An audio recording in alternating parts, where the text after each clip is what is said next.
Greetings, Adam Walter here, and we're going to have a little fun today with a nice Halloween episode of Humanize IT. Our guest speaker today is Jennifer from CMIT, where we're going to talk about the zombie apocalypse business continuity planning. We're going to have a lot of fun here talking about how to keep your employees safe during a zombie apocalypse, how to maintain tech continuity, as well as how this applies to other acts of God or disasters that can happen in your area. Hope you enjoy the show.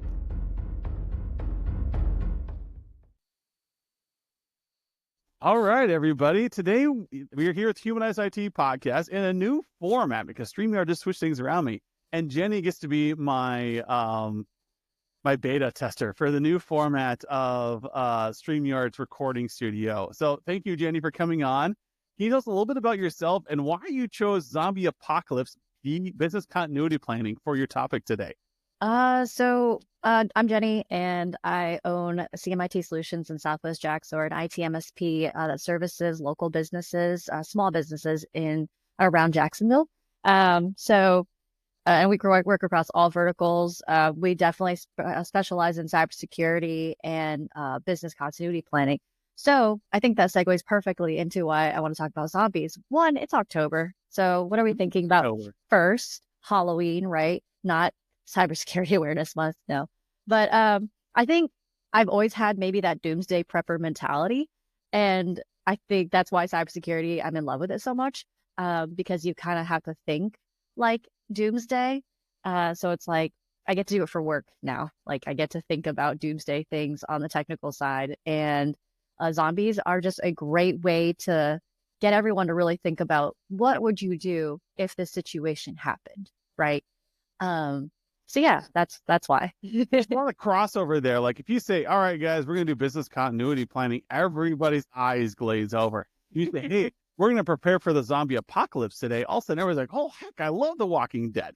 Like, as soon as you said that, I'm like, hey, did you read the CDC guidelines for preparing for the zombie apocalypse? And you're like, is that a thing? And we both Googled it. I didn't verify myself. It came out like pre-pandemic, 2017 or so. And they were just trying to get people to know how to wash their hands, prepare for flu season. If there ever was a pandemic, here's what you do. And everybody freaking read this. They shared it on social media. It was like the most successful CDC campaign ever. Right. Right. And I think it's such a great way, like you said, to get people's attention and then get them thinking outside of their usual way of thinking, right? Because people don't want to think about doomsday things, right? They think that that's got its own category of people, basically, where you worry about that kind of a thing. But everyone has to know the answer to those questions. I mean, that's why we have insurances. So, that's another category of prepping. But with a zombie apocalypse story, it's like, what starts to happen? Then you kind of start thinking, well, do you have enough food? Okay, cool. But what about the food preservation, right? At some point, the electricity is going to go out. Then you don't have a fridge. What's your plan for that? Oh, good point. All right, now we're going to have canned food specifically. Okay, cool. Well, how much do you need? How long is that going to last you? What are the nutrients that you're going to get out of those? And then, who all needs to eat it? Are there concerns of diets? And then they're like, then you start really just snowballing into all kinds of like, oh crap, I didn't think about that. There's so many awesome simulators too, to kind of like answer those questions. Like, there's a great game called Project Zomboid, that I love. And it is probably one of the most accurate simulations I've seen of like how to handle like waking up in a zombie apocalypse in the world. You're alone, which is probably the one thing that it doesn't have introduction of like how to handle people raiding each other's homes and stuff, or stealing your stuff too, if you were like trying to hole up somewhere safe. So it doesn't have that scenario or aspect, but it has like, if you would have to go into people's homes and start like filtering through all kinds of rooms, and there might be a zombie inside one of them, and then you have to get surprised by that, and then the power does go out. Machete. Yes, or if you can find one, you do probably start with like a griddle pan and I live in Nebraska. If you walk into a home and there's not a weapon in here. Yeah, it's actually kind of funny. You can actually go to like the police station and go to the houses around the police station, and most likely they're going to be like the houses of the cops. So then they definitely have weapons. If you can't, the police station's probably got tons of zombies in it already. So you're going to go to the houses around it, find the cops car keys and then like go take a cop car and all that kind of stuff. It's super fun, but it does after a certain point, the electricity does go out, the water stops running. So then you have to think about how you're gonna, once you start running out of the food that you can grab by Yep. walking around, you expose yourself to danger just by walking around. So how do you hole up? What kind of facility do you hole up in? Maybe a warehouse is actually probably one of the best spots. Then You when the know, electricity goes out, finding a generator, those things are heavy. How do you transport it? that's actually a really good idea. So I'm currently, for those of you out there not who don't know this, I am writing a book on tabletop exercises, but I'm using D&D rules to do it. So there's how much you know in the beginning, and as the environment changes over the scenario, how are you responding to it? And you roll a d20 base, and then you get a score based upon your certifications or your aptitude for this stuff. And the DC is set by how early in the scenario or how much information do you need? Do you know? Mm, And so, like, having a zombie situation like that, like, we're going to do BCP, we're going to add some fun to it, right? mm, Instead of it just being a lights out scenario or a solar flare, we're going to talk about, okay, the first hour, how are you responding to this? Well, we flip over to our backups. Okay, cool. Okay, it's now hour 6, you're out of diesel fuel mhm. for your generator in your building. What do you do now? You forgot to go get more diesel 3 hours ago. And so, like, these are questions that can be answered in a fun way during a zombie apocalypse, but actually have real world applications. It's just more interesting to think about zombies. Like, if you come into my basement here, I'm in Nebraska, and Mhm. part Nebraskans are preppers. Why? Because we settled in Nebraska, and it was a matter of, can you survive the winter? The whole thing was about surviving the winter, building up Mhm. enough crops as a group so that you could survive the winter. And so there's that core inside us. You must have canned goods here. You must have seed packets around. The seed packets where I fail a bit, but I have enough red beans, rice, and those ready meals with the nutrients in them to last me a good 6 months in our family. So that's just who we are. And so when the pandemic hit, a lot of Nebraskans were like, "We're good." Yeah. And like, I've got a generator. I have a camper. So if I need to shrink down my environment and go into a camper, I've got a really cushy camper I can hang out with and probably for years and not have any complaints. Mhm. So I love the idea of making a plan for the zombie apocalypse because it does answer so many real world questions. So so if you read the book, before I get into like the first steps, if you read the book Lights Out by Ted Koppel, No, I haven't. you probably would love that. So for everybody here who has not read Lights Out by Ted Koppel was a really famous anchorman / newsman in the 1980s, early 90s. Very good at writing investigative journalism. And he wrote out a book on what would happen to the United States if a solar flare hit. So with the threat of EMP warfare, with the threat of solar flares, we're due, people. Had one in the 1800s. We haven't seen a good one since. That will wipe up most of our electricity. Mhm. Are we prepared in the United States, as dependent as we are on electricity, to get back up and running? So he wrote an entire book on what would happen hour 1, hour 2, Mhm. day 2, day 3, and who would survive, who would not even notice. Like, people in Wyoming, the ranchers probably wouldn't notice for a few days. Like, oh, the generator went out, time to restart it. That would Mhm. be about it. New York City, you're screwed. Flat out, get out of town as fast as you can. Mhm. That's like what you should be doing. Yeah. So what are your goals? Like, when you think like zombie apocalypse, you think like your customers, what do they need to be worried about with their businesses? What's like some easy first 1, 2, 3 steps? The biggest one is data. Like what's going on when's the last time they had everything backed up? Because when you lose your immediate access to it, the first question that everyone wants to know is, did everything get saved? Everything that I was working on, when everything comes back up, am I able to pick right back up? Or do I even have a capability that lets me access it in another way um, until we're back to our original operations? And also, do they have a plan of what it's going to take to get everything back up and running? So that is a question too that needs to be answered is, do they know how long it takes for things to go back up and running based on their plans? Have they practiced it? Have they tried it? Is it all just notional theory that it should work? The practicing part is the key. And that's where I want to get these tabletops going Hmm. is this idea that you should sit down as a business with your technical support person, with your HR, with your head of sales, the core people in your business, but make sure your technology person is there. And you sit around the table and one of you has to be the head. And you say, okay, here's the deal. Hurricane came through and wiped out our building. What do we do? Or zombie apocalypse happens. We cannot come into the office anymore. We are working from home trying to not be eaten. But we still want to maintain our business. How do we do that? And you sit around the table in that scenario.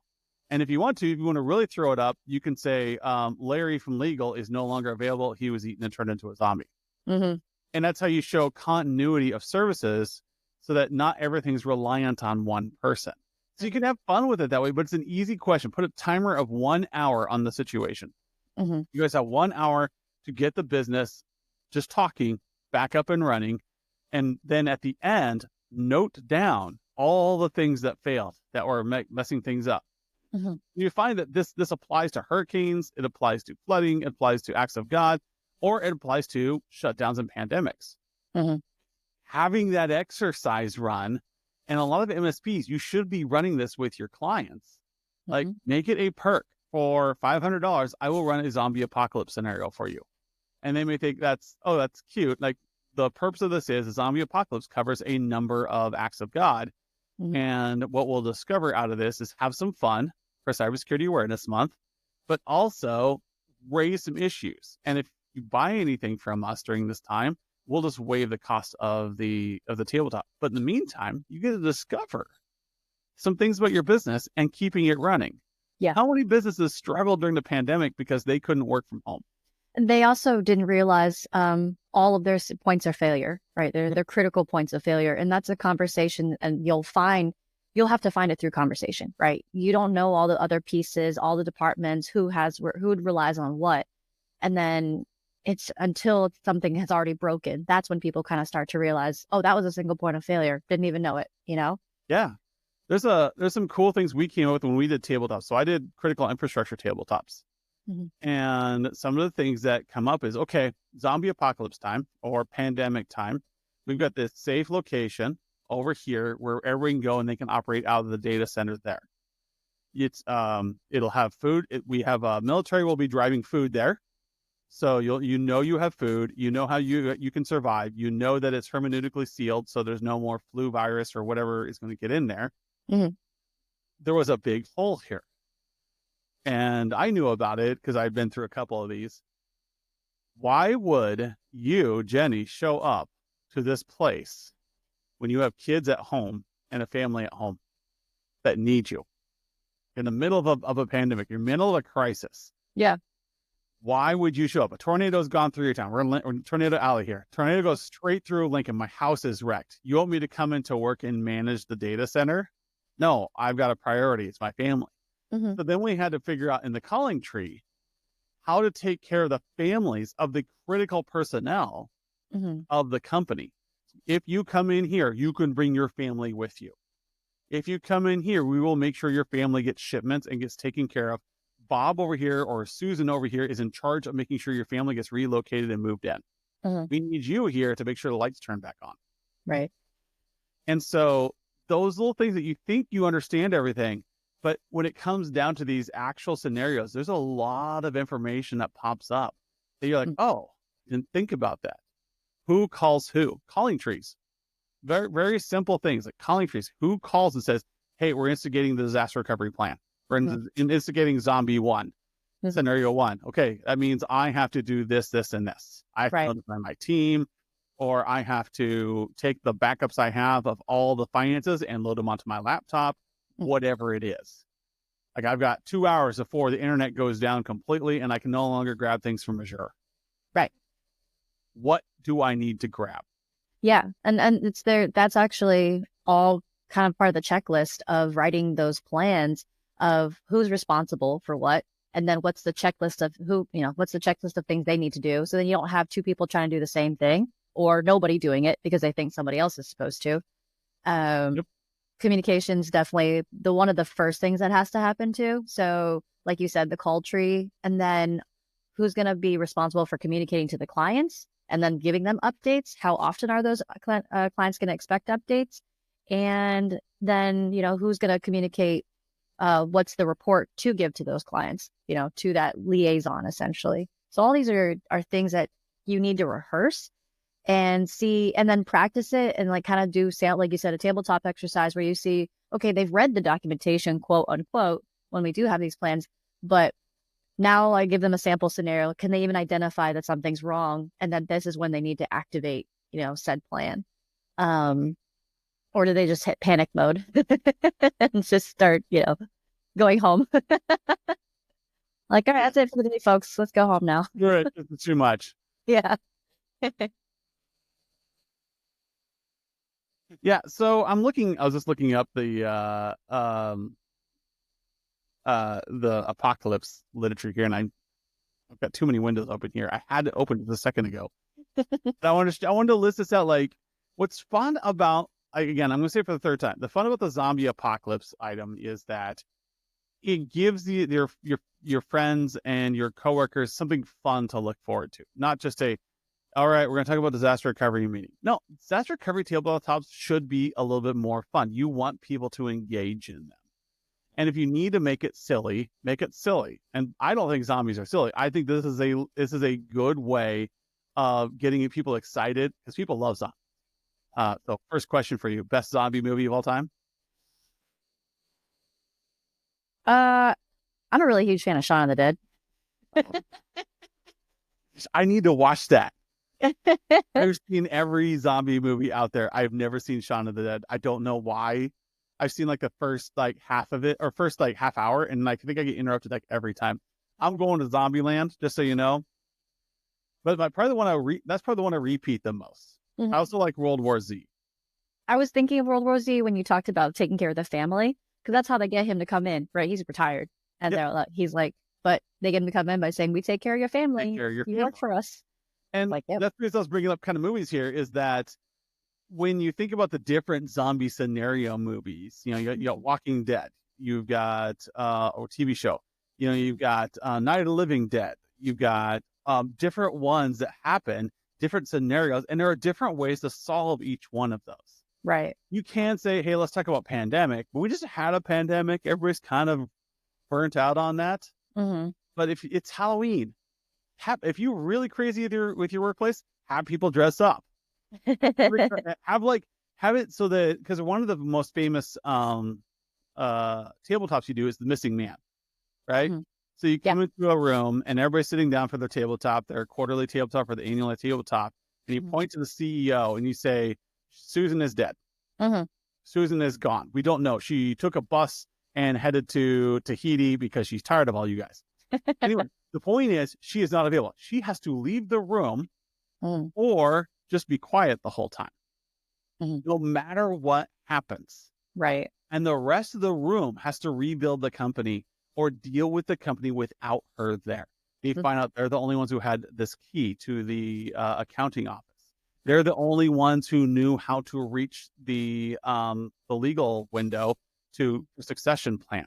Like, how are all these things going to happen without her? And that is a great scenario. So you could have for the Halloween one, hey, Susan is dead. So Susan can come dress up as a zombie that day. Before you dress up as a zombie, I'm dead. And you show up to the tabletop and be like, I'm dead. All I can do is moan at you. Ever Warm Bodies? Have you seen Warm Bodies? I haven't. It looked totally being consciousness through that one. So maybe by the end, Susan's able to answer questions. Yeah. Or comment on, okay, these are areas that we need to address and make new decisions on, oh, we don't have a plan for that. We need to change something and put, someone in responsibility for, let's say, a second, admin level person, as a backup to Susan. Maybe she's the only one who has logins for XYZ, to codes for XYZ, is the only authorized person to reach out to a resource that's supposed to be able to help with the continuity.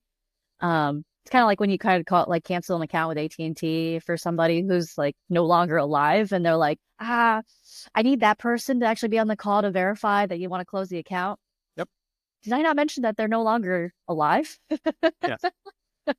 And these are things you come up with. And for those of you who went through the pandemic and realize this the hard way, you should be running a tabletop exercise once a year. The best person to run the tabletop is usually your IT. And if it's not your IT admin, you might be able to find somebody else who's versed in this, in risk management. If you've got somebody who like in finance, who's had a lot of risk management training, they can develop the scenario, but it has to be somebody outside of the game. Yeah. Now, so if your IT person is running the tabletop, then they need to have a subordinate come in or another person come in who is going to be the tech point of contact. So it's great for this to be run in a way that requires you to think as close to real scenario as possible. Now, a true DR failover situation, you actually take the network down. Yeah. And you set time. We're going to fail over to our backup site, and you're going to run through the scenario of failing over and failing back. Yep. And that's a true. Now, a lot of small businesses never have to worry about that. You don't have hot failovers. You might have AWS where you can fail over from one region to another, and that's on your tech person to figure out. Yep. And that's where they definitely are running the scenario. But for your business continuity, technical is a very small part of this. It's your people that matter. Yeah. That's where the zombie apocalypse works, because you can take certain people out, say these people are not here. How do you rebuild your company? How do you handle this situation? Who are you going to call? Who's your first phone call when you find out that the zombie apocalypse going on and you need to maintain operations? And for those of you who are wondering, like, well, who would want this level of security? Like schools. They need to maintain operations. They need to help their kids. A lot of these kids don't have anybody to turn to. Right. Food, services, grocery stores, critical infrastructure. Definitely critical infrastructure. Medical facilities. I mean, like think about the hospital. Do this already. They have to. This is required. We had to as a utility. We were required to do this as an electrical utility. And it's a very useful thing to do. Succession planning, everything from succession planning to acts of God, to cyber attacks against your company, to embezzlement. You can do a whole bunch of things that are really fun in BCP. You need to start simple. And starting simple, I think, is Jenny's suggestion. Do a zombie apocalypse. Yeah, it's one everyone can relate to. You don't even have to be technical, right? As soon if an IT person comes to them and says, "Hey, let's do continuity planning," they're gonna be like, "I don't know anything IT. I don't know anything technical." Yeah. Like, what would you plan for your family? That's not necessarily technical. It's just, what's the next step? Like, what do you do? How do you handle this? And then one thing that also is missed a lot when it comes to these situations is writing up what happened. Journaling it, just being that person that's just like journals everything, scribes what happened, what the results were, and then like how it came, like what happened between it coming back up. That's stuff that also the communication plan would cover when we talked about that earlier, the call tree, who was called, when did they pick up, they didn't pick up, oh, they were eaten, okay, cool, who's the next person, so who was their backup? Let's say we have a bunch of MSPs and businesses reaching out and listening to this podcast right now. Would you be willing to run a zombie apocalypse BCP for people?